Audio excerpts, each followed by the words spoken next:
This was the moment police moved in with force, backed for the first time in Canadian history by the Emergencies Act. It ended a 3-week blockade of Parliament Hill and set off a 6-week inquiry with one central question: were those emergency powers justified? While the noisy occupation and the misery of local residents played out in public, the inquiry revealed behind-the-scenes dysfunction between levels of government and police jurisdictions. Ottawa police were unprepared for a long standoff. At one point, the federal justice minister texted that the city's police chief was incompetent. I was quite frustrated, I will admit. There was municipal anger toward the provincial premier, Doug Ford, for not being engaged, even though provincial police were key players. It was frustrating that the province was not as responsive. Frustration that police developed a plan, but the RCMP commissioner did not present it to cabinet.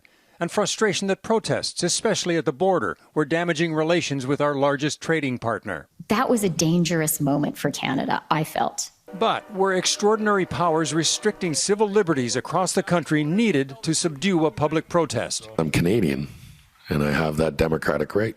After 6 weeks of testimony, we still have not heard anything that would justify the invocation of the Emergencies Act, which is an extraordinary piece of legislation that allows the government to create new criminal law by executive order. But top security and intelligence officials advised that the Emergencies Act was necessary. The regular tools were just not enough to address the situation. Against the backdrop of a public crisis and the political realities at the time, Commissioner Paul Rouleau will have to consider detailed legal interpretations of the Emergencies Act, with only weeks to sum it all up. From police governance, through intergovernmental relations, to the content of the CSIS Act, to disinformation, to the genesis of the Freedom Convoy, it's going to be a very tight time frame to deal with all of that meaningfully. It's already evident that the inquiry exposed a lack of intergovernmental cooperation among police and politicians, suggesting a better coordinated response could resolve a similar crisis before the Emergencies Act is contemplated next time.